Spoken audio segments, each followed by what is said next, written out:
ನಮ್ಮ ಚಾನೆಲ್ಗೆ ಸಬ್ಸ್ಕ್ರೈಬ್ ಮಾಡಿ. ಹೊಸ ವಿಡಿಯೋಗಳಿಗಾಗಿ ನೋಟಿಫಿಕೇಶನ್ಸ್ಗಾಗಿ ಬೆಲ್ ಐಕಾನ್ ಒತ್ತಿರಿ.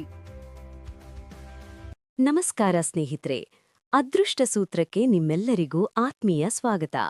ದಶಕದ ಭವಿಷ್ಯ ಸರಣಿಯ ಈ ಸಂಚಿಕೆಯಲ್ಲಿ ನಾವು ಜ್ಯೋತಿಷ್ಯಶಾಸ್ತ್ರದ 2ನೇ ರಾಶಿಯಾದ ವೃಷಭ ರಾಶಿಯ ಬಗ್ಗೆ ಒಂದು ಅತ್ಯಂತ ರೋಚಕವಾದ ಮತ್ತು ಅಷ್ಟೇ ಪ್ರಮುಖವಾದ ವಿಚಾರವನ್ನು ಚರ್ಚೆ ಮಾಡಲಿದ್ದೇವೆ.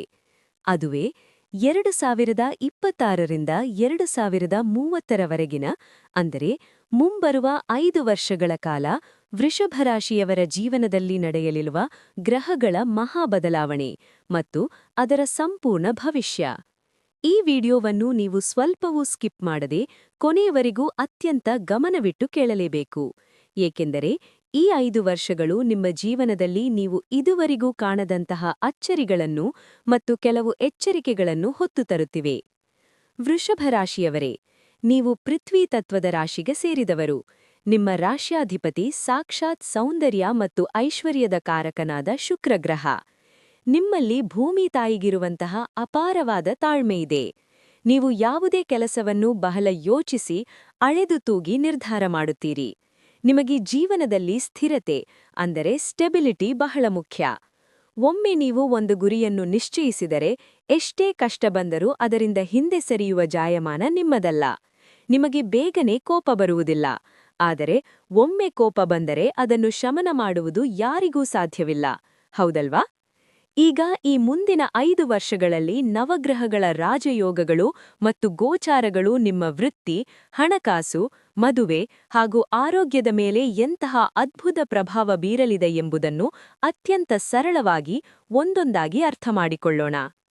ಮೊದಲನೆಯದಾಗಿ, ನಿಮ್ಮ ಜೀವನದ ಗತಿಯನ್ನೇ ಬದಲಾಯಿಸುವ ಕರ್ಮಫಲದಾತ ಶನಿದೇವನ ಬಗ್ಗೆ ನಾವು ಮಾತನಾಡಲೇಬೇಕು. ವೃಷಭ ರಾಶಿಯವರಿಗೆ ಶನಿದೇವನು ಅತ್ಯಂತ ಯೋಗಕಾರಕ ಗ್ರಹ. ಅಂದರೆ ಶನಿಯು ನಿಮ್ಮ ಭಾಗ್ಯಸ್ಥಾನ ಮತ್ತು ಕರ್ಮಸ್ಥಾನದ ಅಧಿಪತಿಯಾಗಿದ್ದಾನೆ. ಶನಿಯ ಕೃಪೆಯಿಲ್ಲದೆ ನಿಮಗೆ ಯಾವುದೇ ದೊಡ್ಡ ಯಶಸ್ಸು ಸಿಗಲು ಸಾಧ್ಯವಿಲ್ಲ. 2026ರ ವರ್ಷದಲ್ಲಿ ಶನಿಯು ನಿಮ್ಮ ಏಕಾದಶ ಸ್ಥಾನದಲ್ಲಿ, ಅಂದರೆ ಲಾಭಸ್ಥಾನದಲ್ಲಿ ಇರುತ್ತಾನೆ. ಈ ಸಮಯ ನಿಮಗೆ ಅಕ್ಷರಶಃ ಸುವರ್ಣಕಾಲ.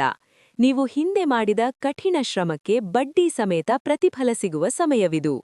ವ್ಯಾಪಾರದಲ್ಲಿ ಅನಿರೀಕ್ಷಿತ ಲಾಭ, ಉದ್ಯೋಗದಲ್ಲಿ ಬಡ್ತಿ ಮತ್ತು ಕೈಹಾಕಿದ ಕೆಲಸಗಳೆಲ್ಲವೂ ವಿಘ್ನವಿಲ್ಲದೆ ನೆರವೇರುವ ಅದ್ಭುತ ಕಾಲಘಟ್ಟವಿದು.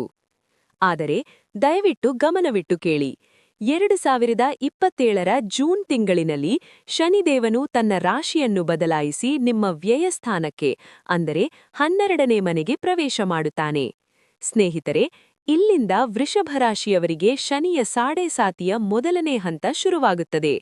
ಸಾಡೇಸಾತಿ ಎಂದರೆ ಸಾಮಾನ್ಯವಾಗಿ ಎಲ್ಲರೂ ಭಯಪಡುತ್ತಾರೆ, ಆದರೆ ವೃಷಭ ರಾಶಿಯವರು ಭಯಪಡುವ ಅಗತ್ಯವಿಲ್ಲ, ಏಕೆಂದರೆ ಶನಿ ನಿಮ್ಮ ರಾಶಿಗೆ ಯೋಗಕಾರಕ. ಆತ ನಿಮ್ಮ ಶತ್ರುವಲ್ಲ, ಮಿತ್ರ. ಈ ವ್ಯಯಶನಿಯು ನಿಮ್ಮ ಖರ್ಚುಗಳನ್ನು ಸ್ವಲ್ಪ ಮಟ್ಟಿಗೆ ಹೆಚ್ಚಿಸಬಹುದು, ಆದರೆ ಆ ಖರ್ಚುಗಳು ಶುಭ ಕಾರ್ಯಗಳಿಗಾಗಿ, ಅಂದರೆ ಮದುವೆ, ಮನೆ ನಿರ್ಮಾಣ ಅಥವಾ ವಾಹನ ಖರೀದಿಗಾಗಿ ಇರುತ್ತದೆ. ಈ ಸಮಯದಲ್ಲಿ ನೀವು ಅನಗತ್ಯವಾಗಿ ಯಾರಿಗೂ ಭರವಸೆಗಳನ್ನು ನೀಡಬಾರದು ಮತ್ತು ಜಾಮೀನು ನಿಲ್ಲಬಾರದು. ಸಾಡೇಸಾತಿಯ ಈ ಆರಂಭಿಕ ಘಟ್ಟವು ನಿಮಗೆ ಆಧ್ಯಾತ್ಮಿಕ ಚಿಂತನೆಯನ್ನು ಹೆಚ್ಚಿಸುತ್ತದೆ ಮತ್ತು ವಿದೇಶ ಪ್ರಯಾಣದ ಯೋಗವನ್ನು ಪ್ರಬಲವಾಗಿ ಕರುಣಿಸುತ್ತದೆ. ಈಗ ನಿಮ್ಮ ಜಾತಕದ ಮತ್ತೊಂದು ಪ್ರಮುಖ ಗ್ರಹವಾದ ದೇವಗುರು ಬೃಹಸ್ಪತಿಯ, ಅಂದರೆ ಗುರುಗ್ರಹದ ಫಲಗಳ ಬಗ್ಗೆ ತಿಳಿಯೋಣ. 2026ರ ಮಧ್ಯಭಾಗದವರೆಗೆ ಗುರುವು ನಿಮ್ಮ ದ್ವಿತೀಯ ಸ್ಥಾನದಲ್ಲಿ, ಅಂದರೆ ಧನ ಮತ್ತು ಕುಟುಂಬ ಸ್ಥಾನದಲ್ಲಿ ಇರುತ್ತಾನೆ. ಈ ಅವಧಿಯಲ್ಲಿ ನಿಮ್ಮ ಬ್ಯಾಂಕ್ ಬ್ಯಾಲೆನ್ಸ್ ಗಣನೀಯವಾಗಿ ಏರಿಕೆಯಾಗುತ್ತದೆ. ಕುಟುಂಬದಲ್ಲಿ ಹೊಸ ಸದಸ್ಯರ ಆಗಮನ, ಅಂದರೆ ವಿವಾಹ ಅಥವಾ ಸಂತಾನ ಪ್ರಾಪ್ತಿಯ ಮೂಲಕ ಮನೆಗೆ ಸಡಗರ ಬರುತ್ತದೆ. ಕುಟುಂಬದಲ್ಲಿರುವ ಹಳೆಯ ವೈಮನಸ್ಸುಗಳು ದೂರವಾಗಿ ಎಲ್ಲರೂ ಒಂದಾಗುವ ಸಮಯವಿದು. ತದನಂತರ 2027 ಮತ್ತು 2028ರ ಅವಧಿಯಲ್ಲಿ ಗುರುಗ್ರಹವು ನಿಮ್ಮ 3ನೇ ಮನೆ ಮತ್ತು 4ನೇ ಮನೆಗಳಿಗೆ ಪ್ರವೇಶ ಮಾಡಲಿದ್ದಾನೆ. ಗುರುವಿನ ಈ ಗೋಚಾರ ನಿಮಗೆ ಅಪಾರವಾದ ಧೈರ್ಯ ಮತ್ತು ಪರಾಕ್ರಮವನ್ನು ನೀಡುತ್ತದೆ. ವಿಶೇಷವಾಗಿ ಚತುರ್ಥ ಸ್ಥಾನದಲ್ಲಿ ಗುರು ಬರುವಾಗ ನಿಮ್ಮ ಸ್ವಂತ ಮನೆಯ ಕನಸು ನನಸಾಗುವ ಕಾಲ ಕೂಡಿಬರುತ್ತದೆ. ಯಾರು ಬಹಳ ವರ್ಷಗಳಿಂದ ಸೈಟು ತೆಗೆದುಕೊಳ್ಳಬೇಕು ಅಥವಾ ಹೊಸ ಕಾರು ಖರೀದಿಸಬೇಕು ಎಂದುಕೊಂಡಿದ್ದಾರೋ ಅವರ ಕನಸುಗಳು ಈ ಸಮಯದಲ್ಲಿ ಖಂಡಿತ ಈಡೇರುತ್ತವೆ. ತಾಯಿಯ ಆರೋಗ್ಯದಲ್ಲಿ ಚೇತರಿಕೆ ಕಂಡುಬರುತ್ತದೆ ಮತ್ತು ಸಮಾಜದಲ್ಲಿ ನಿಮ್ಮ ಪ್ರತಿಷ್ಠೆ ಹೆಚ್ಚಾಗುತ್ತದೆ. ರಾಹು ಮತ್ತು ಕೇತು ಗ್ರಹಗಳ ಪ್ರಭಾವವನ್ನು ಗಮನಿಸುವುದಾದರೆ ಈ 5 ವರ್ಷಗಳ ಕಾಲಾವಧಿಯಲ್ಲಿ ರಾಹು ನಿಮ್ಮ ಕರ್ಮಸ್ಥಾನ, ಭಾಗ್ಯಸ್ಥಾನ ಮತ್ತು ಅಷ್ಟಮ ಸ್ಥಾನಗಳಲ್ಲಿ ಸಂಚರಿಸಲಿದ್ದಾನೆ. ರಾಹುವು ವೃಷಭ ರಾಶಿಯವರಿಗೆ ಬಹಳಷ್ಟು ಸ್ಮಾರ್ಟ್ ವರ್ಕ್ ಮಾಡಲು ಪ್ರೇರೇಪಿಸುತ್ತಾನೆ. ಆನ್ಲೈನ್ ವ್ಯವಹಾರ, ಐಟಿ ಕ್ಷೇತ್ರ, ಮಾರ್ಕೆಟಿಂಗ್ ಅಥವಾ ಮೀಡಿಯಾ ರಂಗದಲ್ಲಿ ಕೆಲಸ ಮಾಡುತ್ತಿರುವ ವೃಷಭ ರಾಶಿಯವರಿಗೆ ಈ ರಾಹು ರಾತ್ರೋರಾತ್ರಿ ದೊಡ್ಡ ಮಟ್ಟದ ಖ್ಯಾತಿ ಮತ್ತು ಹಣವನ್ನು ತಂದುಕೊಡುತ್ತಾನೆ. ಆದರೆ ನೀವು ಷೇರು ಮಾರುಕಟ್ಟೆ ಅಥವಾ ಗೂಢವಿದ್ಯೆಗಳ ಕಡೆಗೆ ಆಕರ್ಷಿತರಾಗುವ ಸಾಧ್ಯತೆಗಳೂ ಇವೆ. ಯಾವುದೇ ಹೊಸ ಹೂಡಿಕೆ ಮಾಡುವ ಮುನ್ನ ಆತುರಪಡದೆ ನುರಿತ ತಜ್ಞರ ಸಲಹೆ ಪಡೆಯುವುದು ಒಳಿತು. ತಿಳಿದುಕೊಳ್ಳುವ ಕುತೂಹಲ ಇದೆಯೇ? ಹಾಗೆ ನಿಮ್ಮ ಮಕ್ಕಳ ಮುಂದಿನ ಭವಿಷ್ಯ ಹೇಗಿದೆ ಎಂದು ತಿಳಿದುಕೊಳ್ಳುವ ಕುತೂಹಲ ಕೂಡ ನಿಮಗೆ ಇದ್ದೇ ಇರುತ್ತೆ. ಹಾಗಿದ್ದರೆ ನಿಮಗೆ ನಿಮ್ಮ ಹಾಗೂ ನಿಮ್ಮ ಮಕ್ಕಳ ಜಾತಕದ ಅವಶ್ಯಕತೆ ಇದೆ. ಹಾಗಿದ್ರೆ ಇಲ್ಲಿದೆ ನಿಮಗೆ ಸುವರ್ಣಾವಕಾಶ. ಡಿವೈನ್ ಕನ್ನಡ ವತಿಯಿಂದ 499ಕ್ಕೆ ಸಿಗುವಂತಹ ಕಂಪ್ಲೀಟ್ ಜಾತಕ ನಿಮಗೆ ಕೇವಲ 299 ರೂಪಾಯಿಗೆ ಸಿಗ್ತಾ ಇದೆ. ಜಾತಕದಲ್ಲಿ ನಿಮಗೆ ವಿದ್ಯಾಭ್ಯಾಸ, ವಿವಾಹ, ಉದ್ಯೋಗ, ಆರೋಗ್ಯ, ಸಂತಾನ ಹಾಗೆ ವ್ಯಾಪಾರ ವ್ಯವಹಾರಕ್ಕೆ ಸಂಬಂಧಪಟ್ಟಂತಹ ಎಲ್ಲ ಮಾಹಿತಿಗಳು ನಿಮಗೆ ಈ ಒಂದು ಜಾತಕದಲ್ಲಿ ನಿಮಗೆ ಸಿಗುತ್ತೆ. ಇದರ ಜೊತೆಗೆ ಈ ಜಾತಕದಲ್ಲಿ ನಿಮಗೆ ಗೋಚಾರ ಫಲಗಳಾಗಲಿ, ನಕ್ಷತ್ರ ಫಲಗಳಾಗಲಿ, ದಶಾಫಲಗಳು, ಪಂಚಾಂಗ ಫಲಗಳು ಹಾಗೆ ಈ ಒಂದು ಸಮಸ್ಯೆಗಳು ನಿಮಗೆ ಏನೇನು ಬರುತ್ತೆ ಅದಕ್ಕೆ ಪರಿಹಾರಗಳು ಎಲ್ಲವೂ ಕೂಡ ಈ ಒಂದು ಜಾತಕದಲ್ಲಿ ನಿಮಗೆ ಇರುತ್ತೆ. ಇದನ್ನು ನೀವು ಸಿಂಪಲ್ ಆಗಿ PDF ಮುಖಾಂತರ ನೀವು ಪಡ್ಕೊಬೋದು. ಇದನ್ನು ನೀವು PDF ರಿಸೀವ್ ಮಾಡಿದ ತಕ್ಷಣ ನೀವು ನಿಮ್ಮ ಹತ್ತಿರ ಇರುವಂತಹ ಜೆರಾಕ್ಸ್ ಶಾಪಲ್ಲಿ ಇದನ್ನು PDF ಮೇಲೆ ನೀವು ಪ್ರಿಂಟ್ ಬೇಕಾದ್ರೂ ಮಾಡಿಸ್ಕೊಬೋದು ಅಥವಾ ಮೊಬೈಲಲ್ಲೇ ನೀವು ಈ ಒಂದು ಜಾತಕವನ್ನು ನೋಡ್ಕೊಬೋದು. ಆರ್ಡರ್ ಮಾಡುವುದಕ್ಕಾಗಿ ವಿಡಿಯೋ ಕೆಳಗಡೆ ಡಿಸ್ಕ್ರಿಪ್ಷನ್ ಬಾಕ್ಸಲ್ಲಿ ಮೊದಲನೇ ಲಿಂಕ್ ಇರುತ್ತೆ, ಅದರ ಮೇಲೆ ನೀವು ಕ್ಲಿಕ್ ಮಾಡಿ ಇದು ಡೈರೆಕ್ಟಾಗಿ ನಿಮಗೆ ವಾಟ್ಸಪ್ಗೆ ಹೋಗುತ್ತೆ. ಅಲ್ಲಿ ನೀವು ಹೋಗಿ ನಿಮ್ಮ ಹೆಸರು, ನಿಮ್ಮ ಜನ್ಮ ದಿನಾಂಕ, ಹುಟ್ಟಿದ ಸಮಯ, ಹುಟ್ಟಿದ ಊರಿನ ಜಿಲ್ಲೆಯನ್ನು ವಾಟ್ಸಪ್ ಮುಖಾಂತರ ನಮಗೆ ಸೆಂಡ್ ಮಾಡಿ. ನಂತರ ನಿಮಗೆ ಕೇವಲ 2 ದಿನಗಳಲ್ಲಿ ನಿಮಗೆ PDF ಮುಖಾಂತರ ನಿಮ್ಮ ಜಾತಕವನ್ನು ನೀವು ಪಡ್ಕೊಬೋದು. 60ರಿಂದ 70 ಪುಟಗಳು ಕೂಡ ಈ ಒಂದು ಜಾತಕದಲ್ಲಿ ಇರುತ್ತೆ.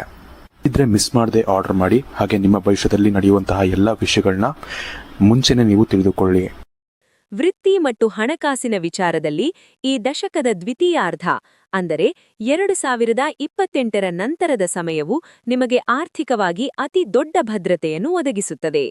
ಸಾಲದ ಸುಳಿಯಲ್ಲಿ ಸಿಲುಕಿದ್ದವರಿಗೆ ಹೊರಬರುವ ದಾರಿಗಳು ಗೋಚರಿಸುತ್ತವೆ. ವ್ಯವಹಾರದಲ್ಲಿ ಹೊಸ ಪಾಲುದಾರಿಕೆಗಳು ಅಥವಾ ಹೊಸ ಬ್ರಾಂಚ್ಗಳನ್ನು ತೆರೆಯುವ ಅವಕಾಶಗಳು ಸಿಗಲಿವೆ. ನಿಮ್ಮ ಕಾರ್ಯಕ್ಷೇತ್ರದಲ್ಲಿ ನಿಮ್ಮದೇ ಆದ ಒಂದು ಛಾಪನ್ನು ಮೂಡಿಸುವಿರಿ. ಆರೋಗ್ಯದ ದೃಷ್ಟಿಯಿಂದ ನೀವು ಸ್ವಲ್ಪ ಎಚ್ಚರಿಕೆ ವಹಿಸಬೇಕಾದ ಸಮಯವಿದು. ವೃಷಭ ರಾಶಿಯ ಅಧಿಪತಿ ಶುಕ್ರನಾಗಿರುವುದರಿಂದ ನಿಮಗೆ ಗಂಟಲು, ಕುತ್ತಿಗೆ ಮತ್ತು ಥೈರಾಯ್ಡ್ಗೆ ಸಂಬಂಧಿಸಿದ ಸಮಸ್ಯೆಗಳು ಬರುವ ಸಾಧ್ಯತೆಯಿರುತ್ತದೆ.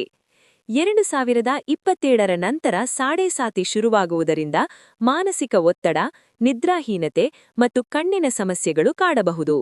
ನೀವು ಪ್ರತಿದಿನ ಕನಿಷ್ಠ ಅರ್ಧ ಗಂಟೆಯಾದರೂ ಯೋಗ, ಪ್ರಾಣಾಯಾಮ ಅಥವಾ ಧ್ಯಾನಕ್ಕಾಗಿ ಮೀಸಲಿಡಲೇಬೇಕು. ನಿಮ್ಮ ಆಹಾರ ಪದ್ಧತಿಯಲ್ಲಿ ಶಿಸ್ತು ಅಳವಡಿಸಿಕೊಳ್ಳುವುದು ಅಗತ್ಯ. ಈಗ ಈ ಮುಂಬರುವ 5 ವರ್ಷಗಳಲ್ಲಿನ ಎಲ್ಲ ಗ್ರಹದೋಷಗಳನ್ನು ನಿವಾರಣೆ ಮಾಡಲು ಮತ್ತು ಶುಭ ಫಲಗಳನ್ನು ದ್ವಿಪ್ಪಟಿಸಲು ನೀವು ಪ್ರತಿದಿನ ಮಾಡಬೇಕಾದ ಅತ್ಯಂತ ಪ್ರಬಲವಾದ ಪರಿಹಾರಗಳನ್ನು ನಾನು ತಿಳಿಸುತ್ತೇನೆ. ದಯವಿಟ್ಟು ಗಮನವಿಟ್ಟು ಕೇಳಿ.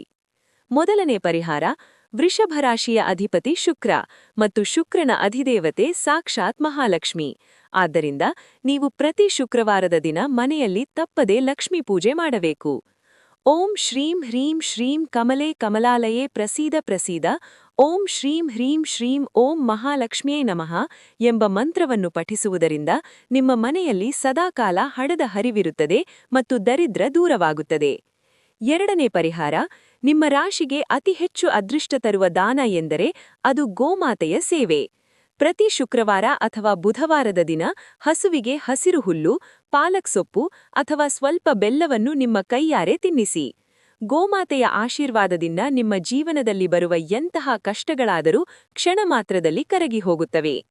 ಮೂರನೇ ಪರಿಹಾರ, 2027ರಲ್ಲಿ ನಿಮಗೆ ಸಾಡೇಸಾತಿನ ಶುರುವಾಗುವುದರಿಂದ ನೀವು ಈಗಿನಿಂದಲೇ ಶನಿದೇವನ ಆರಾಧನೆಯನ್ನು ಪ್ರಾರಂಭಿಸುವುದು ಉತ್ತಮ. ಪ್ರತಿ ಶನಿವಾರದ ದಿನ ಹನುಮಾನ್ ಚಾಲೀಸ ಪಠಿಸಿ. ಸಂಜೆ ಸಮಯದಲ್ಲಿ ಅರಳಿ ಮರದ ಕೆಳಗೆ ಸಾಸಿವೆ ಎಣ್ಣೆಯ ದೀಪವನ್ನು ಹಚ್ಚಿ ಶನಿದೇವನಲ್ಲಿ ಪ್ರಾರ್ಥನೆ ಮಾಡಿ. ಇದು ಸಾಡೇಸಾತಿಯ ಅಡ್ಡಪರಿಣಾಮಗಳನ್ನು ಸಂಪೂರ್ಣವಾಗಿ ತಡೆಯುತ್ತದೆ. ನಾಲ್ಕನೇ ಪರಿಹಾರ, ನೀವು ಧರಿಸುವ ಬಟ್ಟೆಗಳ ಬಗ್ಗೆ ಗಮನಹರಿಸಿ. ವೃಷಭ ರಾಶಿಯವರು ಆದಷ್ಟು ಬಿಳಿ, ತಿಳಿ ಗುಲಾಬಿ ಅಥವಾ ಕ್ರೀಮ್ ಬಣ್ಣದ ಬಟ್ಟೆಗಳನ್ನು ಧರಿಸುವುದು ಶುಭ.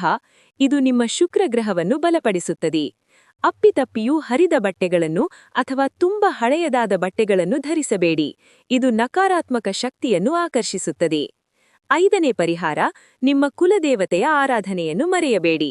ವರ್ಷಕ್ಕೊಮ್ಮೆಯಾದರೂ ತಪ್ಪದೆ ನಿಮ್ಮ ಕುಲದೇವತೆಯ ದರ್ಶನ ಪಡೆದು ಬನ್ನಿ. ಜೊತೆಗೆ ಪ್ರತಿ ಸೋಮವಾರದ ದಿನ ಪರಶಿವನಿಗೆ ಜಲಾಭಿಷೇಕ ಮಾಡಿ. ಇದರಿಂದ ನಿಮ್ಮ ಮನಸ್ಸಿಗೆ ಎಲ್ಲಿಲ್ಲದ ಶಾಂತಿ ಮತ್ತು ಸ್ಥೈರ್ಯ ಲಭಿಸುತ್ತದೆ. ಸ್ನೇಹಿತರೆ, ಕೊನೆಯದಾಗಿ ಒಂದು ಮಾತು. ಜ್ಯೋತಿಷ್ಯ ಎನ್ನುವುದು ಹವಾಮಾನ ವರದಿಯ ಹಾಗೆ. ಮಳೆ ಬರುತ್ತದೆ ಎಂದು ಮುನ್ಸೂಚನೆ ಸಿಕ್ಕಾಗ ಛತ್ರಿ ಹಿಡಿದುಕೊಂಡು ಹೋಗುವುದು ನಮ್ಮ ಕೈಯಲ್ಲಿ ತಾನೇ. ಹಾಗೆಯೇ ಗ್ರಹಗಳ ಗೋಚಾರವು ಒಂದು ದಿಕ್ಕನ್ನು ಮಾತ್ರ ತೋರಿಸುತ್ತದೆ, ಆದರೆ ನಿಮ್ಮ ಭವಿಷ್ಯವನ್ನು ನಿರ್ಮಾಣ ಮಾಡುವುದು ನಿಮ್ಮ ದೃಢವಾದ ಸಂಕಲ್ಪ ಮತ್ತು ಪ್ರಾಮಾಣಿಕ ಪ್ರಯತ್ನ. ವೃಷಭ ರಾಶಿಯವರಾದ ನೀವು ಕಷ್ಟಪಟ್ಟು ದುಡಿಯುವುದರಲ್ಲಿ ಎಂದಿಗೂ ಹಿಂದೆ ಬೀಳುವವರಲ್ಲ.